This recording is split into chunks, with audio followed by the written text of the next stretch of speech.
Literally, there's construction. I think a motorcycle just went by and now there are sirens.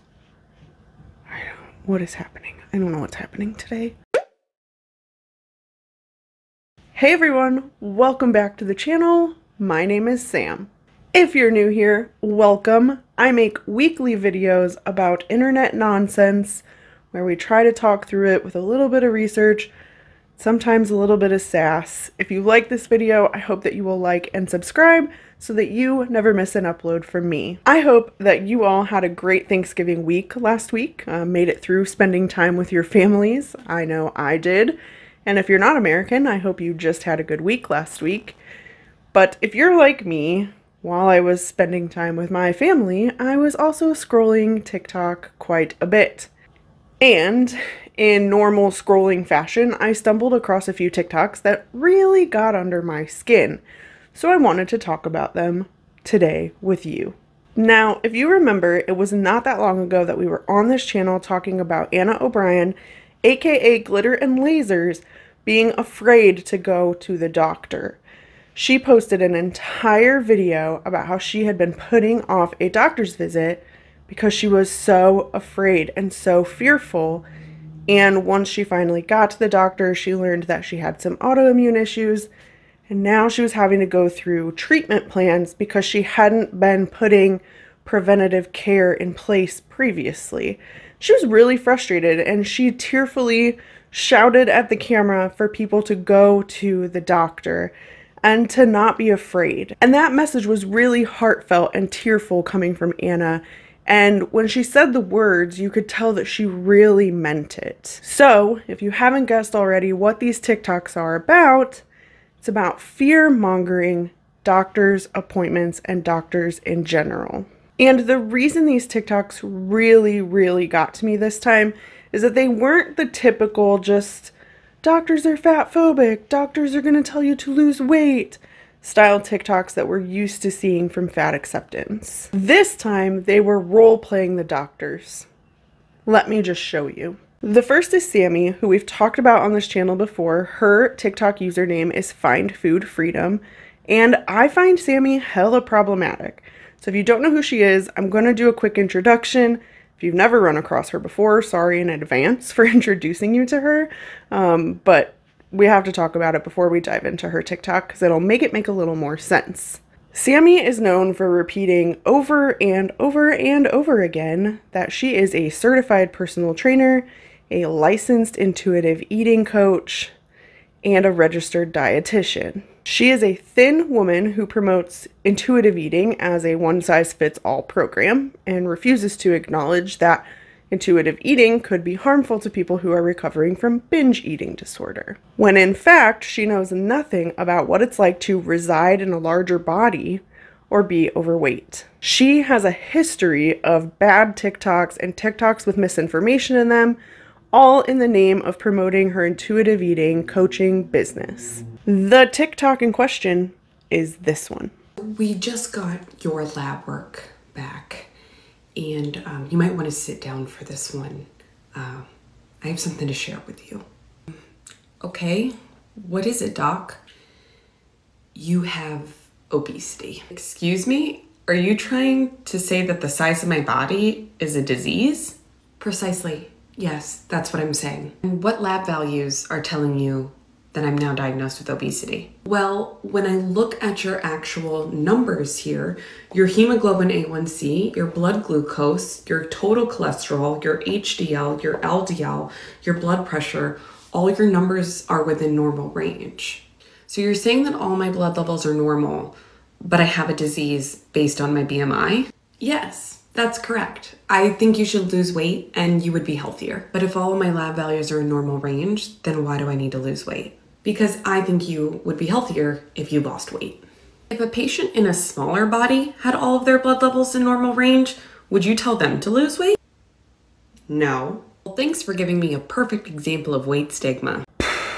I'm gonna just give myself one more second here to absorb what just happened because it makes me angrier every time I watch it. Okay, let's dive into it because I want to make sure that we caught everything that she was doing here. So when it starts, Sammy is playing the character of a doctor. She's holding a clipboard and she's checking the chart and she says, "You might want to sit down. There's something we need to talk about." And then it flips to the character of the patient residing in a larger body saying, "What is it, doc?" Kind of dramatized the way you would expect someone to get a cancer diagnosis on a TV show. To which the doctor replies, "It looks like you have obesity." Then the patient is like, "Excuse me, are you trying to say I have a disease based on the size of my body? What other lab values would tell you that?" Like pushing back on the doctor. Then the doctor says something along the line of, "All your lab values are normal, but I still think you should lose weight," basically implying it's the doctor's personal opinion. To which the patient is like, "Well, would you tell a person in a thin body to lose weight if their labs were normal?" And the doctor's like, "Well, no, but again, my personal opinion is blah, blah, blah." And I'm not gonna lie, this TikTok pissed me off. Like, I can feel my face getting warm already. And I didn't know it was possible for me to be this angry with my little pink face until this popped up on my For You page. This conventionally attractive, white, thin woman is out here making this role play like she has first-hand experience. Like she has sat in a doctor's office and had this conversation before, when that is not true. She herself, as far as I can find, has never been overweight. So why then did she feel so confident to go on camera and role play this scenario like she has lived it in her own experience? All this video managed to accomplish was scaring already vulnerable people away from getting actual medical treatment. That is all this video accomplished. And Sammy is one, if you watch my other video about her, who thinks she is helpful, who pictures herself as an ally to fat people. Well, if you're an ally, then what is the purpose of this video? Do you think some random doctor is going to see this and say, "Oh, that is how I talk to my patients. Maybe I should change"? No, doctors are not watching your TikToks. Fat activists are watching your TikToks. And they just got out of this that they should not go to the doctor because a doctor is going to try to treat them with their personal opinion instead of medicine. And that is why I'm annoyed. And that is why a video like Anna's existed, where she was tearfully telling other fat people to go to the damn doctor. Because people like Sammy, thin people who have never had this conversation with a doctor, are out here fear-mongering it and keeping people away from doctors and away from medical treatments. I'm just gonna let that simmer for a moment while I settle down. I'm sorry for being so heated, but I've said it before, I will say it again. It really bothers me that these people are out here like, "We're better than diet culture." Like, no, you're not. You're still hurting very vulnerable people and you're taking advantage of them for your business model. You are no better than the diet culture you claim to hate, Sammy, and I'm just going to keep saying that. Eventually, it will hit someone's ears and they'll be like, "Oh yeah, you're right." Because Anna would not have had to make that tearful video if she wasn't afraid of the doctor from watching people like this tell her to be afraid of the doctor. Okay, I'm going to talk about the next TikTok now while I'm still simmering down. This is by a creator named Stephanie Lynn. We have never talked about this person on the channel before, but I think likely because I saved Sammy's video on my TikTok, Stephanie's also popped up on my For You page. Let's take a look. Here for sore throat? Let's have a look. Say ah, bigger, bigger, like you're about to eat a Big Mac. Come on. All right, that test is going to take a few minutes to run. But while we're waiting, I'm going to go ahead and get your discharge paperwork together. Are you aware of how heavy you are? I think that is your biggest problem. You need to move more, eat less. You won't be getting sore throats if you weren't so heavy. I have 4 pages for you of information on how to lose weight. All right, good. We're done here. Antibiotics? For what? Wait, what did you come in for again? As you can see, she is also role-playing a doctor. The patient goes into the doctor for a sore throat, but the doctor is so fixated on the patient's weight that they lecture them, and they even say, you wouldn't get so many sore throats if you weren't overweight. And then they're like, oh, what did you come in for? All I'm going to give you as a prescription is weight loss. I had to pause this video multiple times because it was so dramatic. And again, all I could think about was how this is going to scare vulnerable fat people away from healthcare professionals. And because I'm nosy and because I didn't know who she was, I of course clicked on her profile wanting to know more. And she's a freaking doctor and a human who has had bariatric surgery or lost weight with weight loss drugs like Ozempic. It's kind of unclear.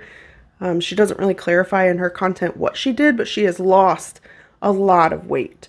And so she comes at this like, I have gone through this first person, unlike Sammy, but they're still role-playing the doctor the same way. And I don't want to invalidate if this did actually happen to Stephanie, but just leaving this video as it is not good enough.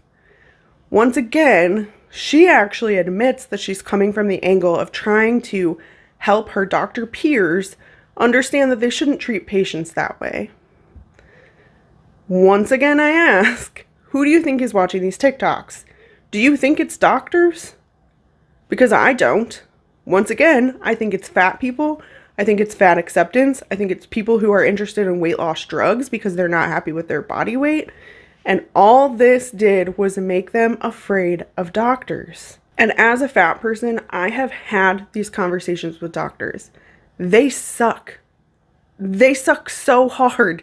Like, it is not fun to go in and have a doctor weigh you when you know you're overweight and you're feeling some type of way about it. And then you immediately feel like they're judging you. There's a shame cycle involved in your own brain. And then because your weight is overweight, even that one indicator is up, then they have to talk to you about that. You need to consider bringing your weight down. It will help with this and this and this.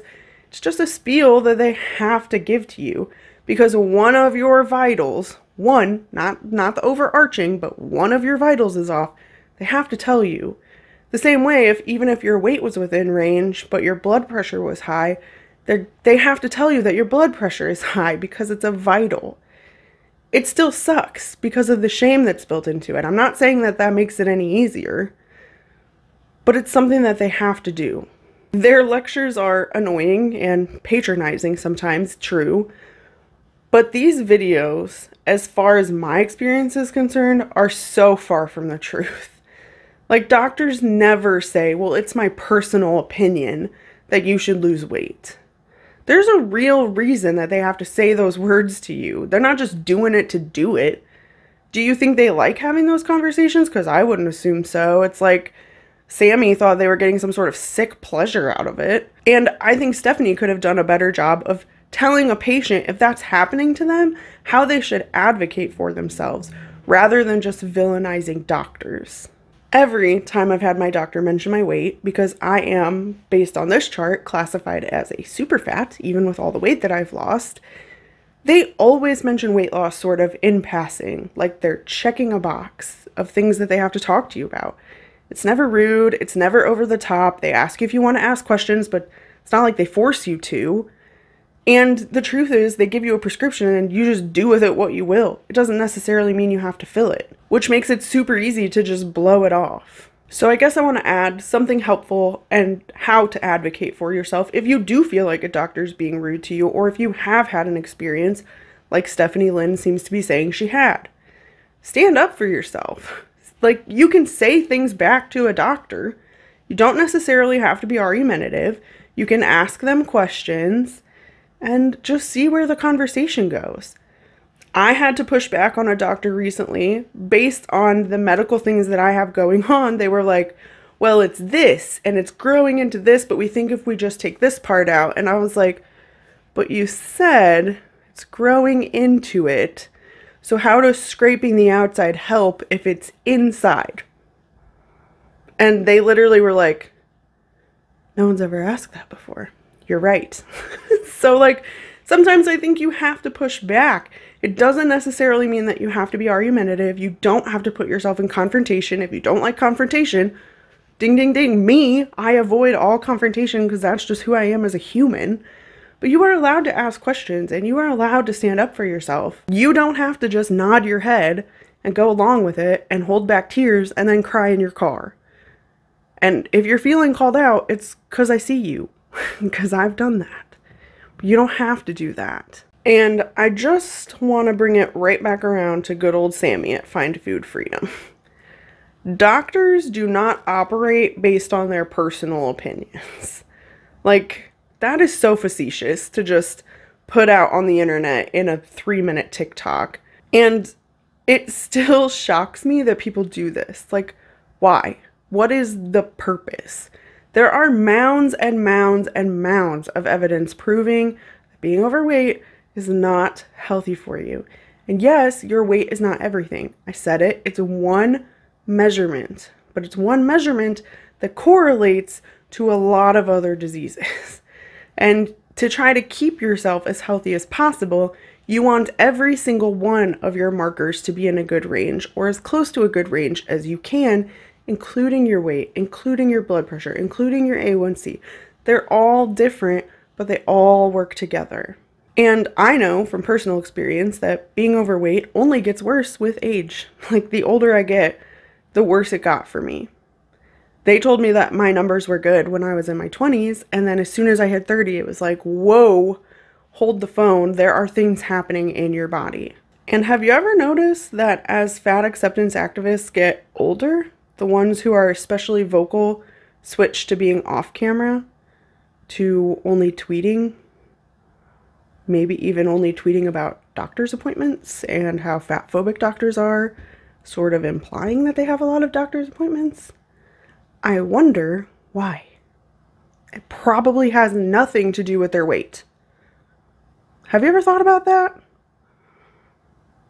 That's something that just popped into my brain. Like, a lot of them are very vocal. They will be on camera. They will be lighting up this movement. But then as soon as something goes wrong, where are they? A lot of the folks that we cover are very young, like in their 20s or younger, promoting fat acceptance. But what happens when it starts to catch up with them?